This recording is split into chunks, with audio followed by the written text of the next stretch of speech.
Baik, Assalamualaikum warahmatullahi wabarakatuh. Shalom, Om Swastiastu, Namo Buddhaya, Salam Sejahtera bagi kita semua. Eh, di sini kami dari kelompok satu ingin mempresentasikan hasil diskusi kami mengenai penerapan distribusi binomial dalam analisis kualitas produk manufaktur. Sebelum kita masuk ke materi, izinkan kami memperkenalkan diri terlebih dahulu. Anggota grup kami yang pertama ada saya sendiri yaitu Chandra Manika Dewi dengan NIM akhir 26. Kemudian yang kedua ada rekan saya Fania Novirina dengan NIM akhir 31. Dan yang terakhir ada Rania Rasandria Wijaya dengan NIM akhir 39. Baik, langsung saja kita masuk ke latar belakang dari penelitian ini yaitu di mana dalam suatu industri manufaktur modern, kontrol kualitas merupakan aspek yang sangat krusial yang menentukan reputasi dan keberlangsungan perusahaan. Setiap proses produksi memiliki kemungkinan menghasilkan produk yang tidak memenuhi standar kualitas atau biasanya disebut dengan produk cacat. Untuk menganalisis dan memprediksi jumlah produk yang cacat dalam suatu batch produksi, itu diperlukan pemahaman yang mendalam mengenai distribusi probabilitas yang tepat. Nah, di mana distribusi binomial itu merupakan salah satu distribusi probabilitas diskrit yang paling fundamental dan banyak diaplikasikan dalam berbagai bidang, khususnya dalam quality control dan reliability engineering. Distribusi ini sangat cocok untuk menganalisis situasi di mana sejumlah percobaan independen dengan dua kemungkinan yaitu sukses atau gagal. Ada pula rumusan masalah yang sudah kami rumuskan dari latar belakang tadi, yaitu di mana yang pertama bagaimana mendefinisikan permasalahan yang dapat diselesaikan menggunakan distribusi binomial. Yang kedua, bagaimana menentukan peubah acak dan parameter dalam konteks distribusi binomial. Yang ketiga, yaitu berapa probabilitas terjadinya eh, jumlah tertentu produk cacat dalam batch produksi. Dan yang terakhir, berapa nilai ekspektasi atau min dan variansi dari jumlah produksi cacat yang diharapkan. Kemudian kita masuk ke tujuan dari penelitian itu ya. Penelitian ini yang pertama yaitu mengidentifikasi dan mendefinisikan permasalahan nyata yang dapat diselesaikan dengan distribusi binomial. Yang kedua, menentukan peubah acak dan parameter yang relevan dalam konteks sebuah permasalahan. Yang ketiga, menghitung probabilitas kejadian tertentu menggunakan fungsi massa probabilitas binomial. Dan yang terakhir yaitu menghitung nilai min dan variansi dari distribusi binomial dalam konteks permasalahan. Nah, untuk landasan teori yang kami gunakan yaitu di mana yang pertama adalah apa itu distribusi binomial.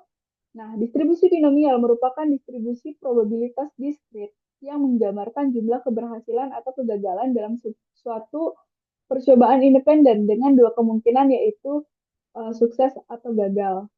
Ada pula syarat-syarat dari distribusi binomial itu sendiri yaitu percobaan harus terdiri dari n trial yang tetap. Kemudian setiap trial bersifat independen.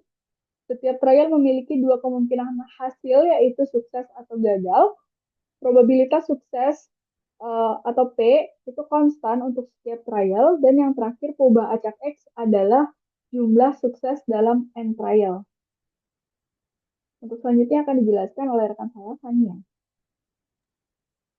Oke, selanjutnya untuk penjelasan teori ketiga itu adalah fungsi peluang dari distribusi binomial, di mana peluang peluang P peluang P dalam kurung X sama dengan X adalah kombinasi dari N, X dikalikan P pangkat X dikalikan dalam kurung 1 min P pangkat N min X, di mana N merupakan jumlah produk yang diperiksa, lalu X adalah jumlah produk cacat, lalu P adalah peluang suatu produk cacat, lalu kombinasi N dan X merupakan kombinasi dari N terhadap X.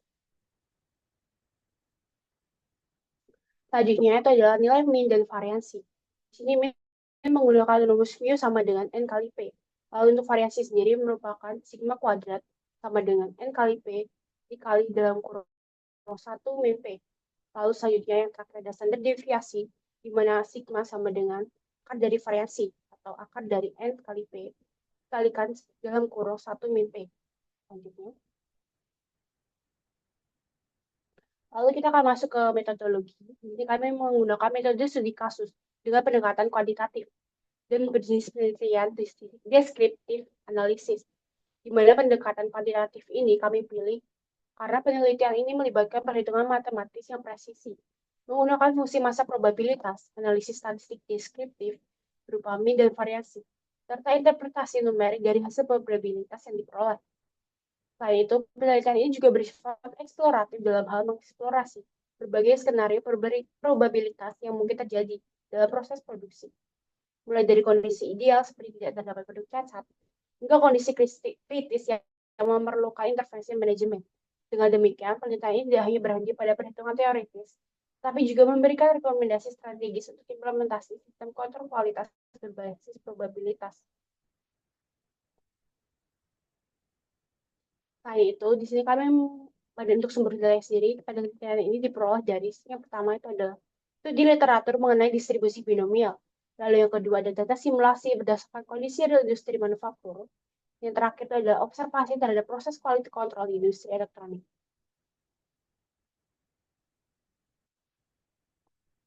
Pada analisis data ini, kami melakukan beberapa tahapan. Yang pertama itu adalah identifikasi permasalahan dan penentuan parameter, di mana ini merupakan tahap awal dalam sebuah penelitian.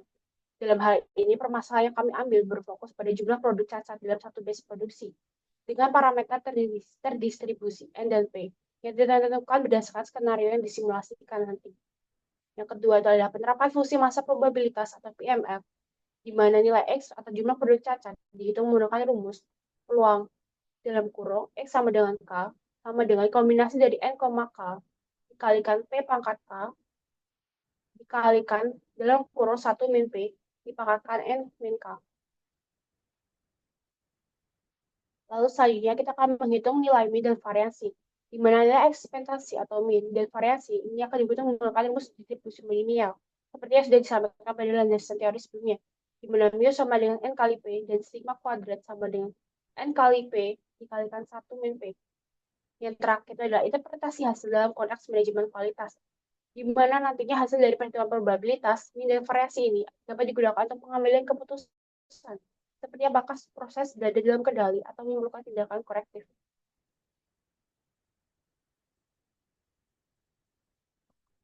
Selanjutnya, kita akan masuk ke bagian analisis dan pembahasan.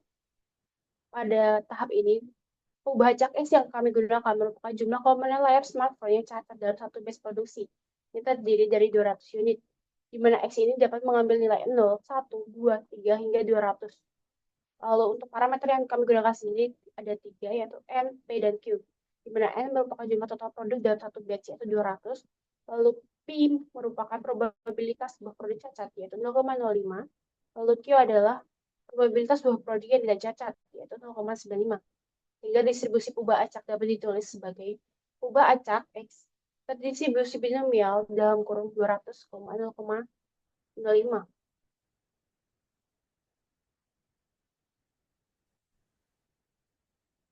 Baik, kemudian kita akan menghitung nilai peluang dalam teori probabilitas, khususnya menggunakan distribusi binomial. Kasus yang digunakan adalah peluang ditemukannya produk cacat dalam produksi sebanyak 200 unit dengan kemungkinan cacat sebesar 0,05. Pertama, kita lihat peluang yang tidak ada pada Pertama, kita lihat peluang tidak ada produk peluang cacat, yaitu X sama dengan 0. Dengan rumus binomial, peluang X sama dengan 0 dengan kombinasi 200,0 dikalikan peluang cacat dipangkatkan 0 dikalikan peluang tidak cacatnya, yaitu 1 dikurangi 0,05 sama dengan 0,95 dipangkatkan 200. Hasilnya adalah sekitar 0,00003505. Artinya kemungkinan tidak ada produk cacat dari 200 unit sangat kecil. Selanjutnya, kita hitung peluang terdapat tepat 10 produk cacat, yaitu X sama dengan 0. Peluang X sama dengan 0 sama dengan kombinasi 200,10 dikali peluang cacat sebesar 0,05 dipangkatkan 10. Dikali peluang tidak cacat 0,95 dipangkatkan 190. Hasil akhirnya adalah sekitar 0,12835. Ini menunjukkan kemungkinan yang cukup signifikan. Dari sini bisa kita simpulkan bahwa dalam distribusi binomial, Semakin besar jumlah produk, perhitungan probabilitas harus mempertimbangkan kombinasi dan pangkat dari probabilitas tersebut. Dan hasilnya bisa memberikan wawasan bagi kita mengenai seberapa sering kejadian tertentu akan muncul. Kemudian kita akan menghitung peluang maksimum 15 produk cacat, yaitu peluang X kurang dari sama dengan 15. Rumus yang digunakan yaitu peluang X kurang dari sama dengan 15, sigma dari K sama dengan 0 sampai 15, 200 koma K dikalikan 0,05 pangkat K dikalikan 1 min 0,05 pangkat 200 min K.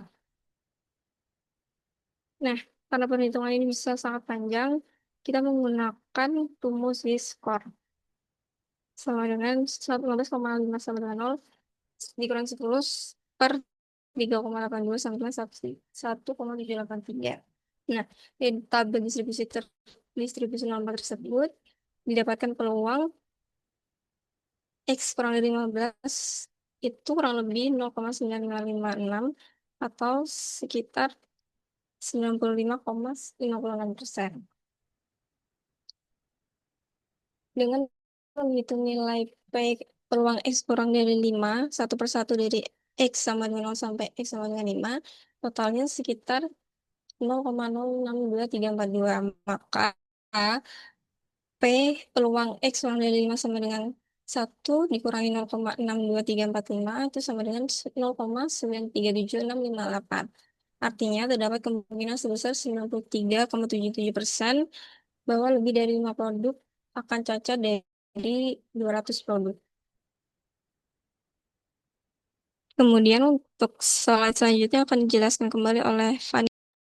Lalu kita akan melakukan perhitungan min dan variansi. Yang pertama adalah perhitungan min, di mana mu sama dengan ekspektasi X, atau mu sama dengan N kali P, dengan nilai N sama dengan 200 dan P sama dengan 0,05. Jika akan didapatkan nilai mu sama dengan 10. Di sini dapat disimpulkan bahwa rata-rata jumlah komponen yang cacat diharapkan dalam satu batch produksi adalah 10 unit. Yang kedua itu adalah pencarian nilai variansi, di mana sigma kuadrat sama dengan var X, dengan nilai sigma kuadrat sama dengan N kali P dikalikan dalam kurung 1 min P, yaitu 200 dikali 0,05 dikali 1 dikurangi 0,05. Jika akan didapatkan nilai akhir yaitu sigma kuadrat sama dengan 9,5. Di sini variasi dari jumlah komponen cacat adalah 9,5 yang menunjukkan tingkat penyebaran data di sekitar min. Yang ketiga adalah standar deviasi, di mana standar deviasi ini didapatkan dari akar variansi. Sehingga akan dari akar 9,5 tadi didapatkan nilai 3,08. Standar deviasi sebesar 3,08 ini menunjukkan bahwa jumlah produk yang cacat umumnya berada dalam rentang 10 atau kurang lebih 3,08 atau sekitar 7 sampai 13 unit. Selanjutnya akan kembali dijelaskan oleh Jadi kesimpulannya, distribusi binomial telah berhasil diterapkan dalam analisis kontrol kualitas pada produk komponen layar smartphone dengan tingkat kecacatan sebesar 5% dari total 200 unit dalam satu batch produksi. Dalam hal ini, pengubah acak X yang menyatakan jumlah produk cacat mengikuti distribusi binomial dengan parameter N sama dengan 200 dan P sama dengan 0,05. Hasil perhitungan tersebut menunjukkan bahwa probabilitas tidak ada produk cacat sangatlah kecil, yaitu sebesar 0,000454. Sedangkan probabilitas untuk tepat 10 produk cacat sangatlah tinggi, yaitu sebesar 0,1389. Sementara itu, probabilitas terdapat maksimal 15 produk cacat mencapai 0,9761. Hal ini menunjukkan kemungkinan tinggi untuk berada dalam rentang ini. Dari sisi statistik, nilai ekspektasi atau mean jumlah produk cacat adalah 10 unit dengan variansi 9,5, di mana hal tersebut dapat menjadi dasar penting dalam perencanaan dan pengambilan keputusan pada proses quality control. Kemudian saran yang dapat kami berikan, yang pertama adalah implementasi sistem monitoring. Perusahaan disarankan untuk mengimplementasikan control chart berdasarkan batas kontrol yang telah dihitung, yaitu UCL upper control limit sebesar 19 dan LCL lower control limit sebesar 1 untuk memantau proses produksi secara real time dan mendeteksi penyimpangan sejak dini. Kemudian yang kedua, peningkatan berkelanjutan. Dengan menetapkan target penurunan tingkat kecacatan dari 5% menjadi 3%, perusahaan dapat mengurangi ekspektasi jumlah produk cacat dari 10 menjadi 6 unit per batch. Hal ini tentu akan berdampak positif terhadap efisiensi dan kepuasan pelanggan. Kemudian yang ketiga ada pelatihan karyawan, memberikan pemahaman kepada operator tentang variabilitas alami bahwa standar deviasinya bernilai 3,08 akan membantu mereka membedakan antara variasi norma proses dan sinyal yang menandakan masalah kualitas, sehingga respon yang akan diberikan lebih tepat. Kemudian yang terakhir, integrasi sistem ERP. Model probabilitas ini juga berpotensi untuk diintegrasikan ke dalam sistem ERP, Enterprise Resource Planning, sehingga proses perancangan produksi, pengelolaan inventaris, dan alokasi sumber daya dapat dilakukan secara lebih optimal dan berbasis data.